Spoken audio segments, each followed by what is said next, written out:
The Evolution of Whales. Diego Bardalis, Max Hazard, Tyler Conkle.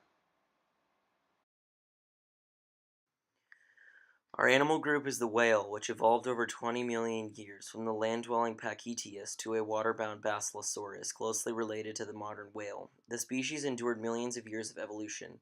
Modern whales inherited fins and blubber because they no longer needed the fur and hind legs that their ancestors once used.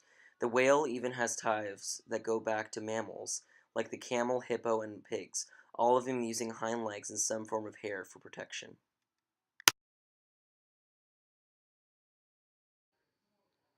Inherited characteristics evolution.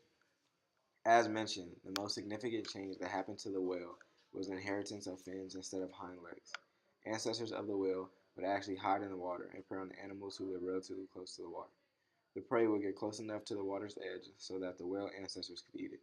These ancestors also had fur and claws, as it directly suited to their on and off land style.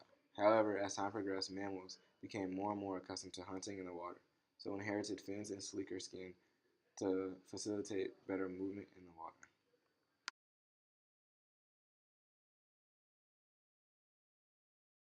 Skeletal evolution. A significant part of the evolution of whales in regards to the skeletal system is the presence of the pelvis and femur. These two bones are meant for land animals, and the fact that water-bound whales have them further proves the evolution from a land-dwelling species. Here depicts skeletal vestigiality. The top left-hand corner animal shows a prehistoric whale, where the femur and pelvis are necessary. As the whale has evolved, we see that the right-hand side shows how the femur and pelvis have become vestigial or unnecessary, because feet are not necessary for swimming, rather when tails and fins are.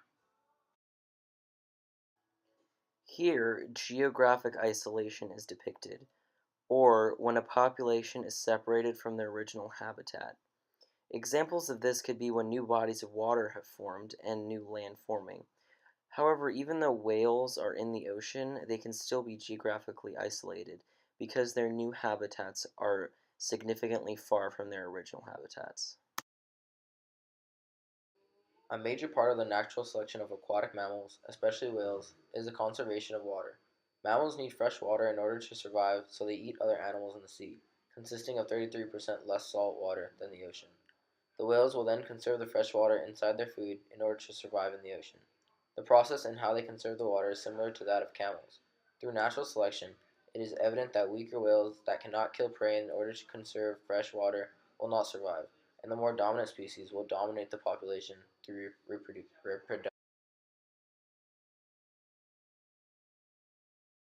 A major factor that would cause a whale to be incapable of eating fish in the ocean to conserve fresh water would be because of small fins.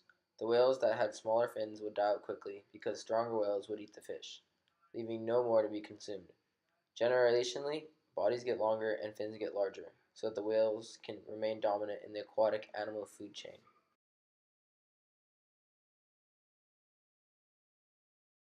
The importance of understanding evolution. The study of evolution is extremely applicable in all facets of education, especially in the medical field. For example, when we humans used to be mainly herbivores, the appendix was necessary to digest leaves and other vegetation. Now, as we have evolved from the primitive stages of existence, we know that the appendix is unnecessary or vestigial. It is important to know this because if someone's appendix bursts, a doctor knows that it can be removed without jeopardizing the patient's health.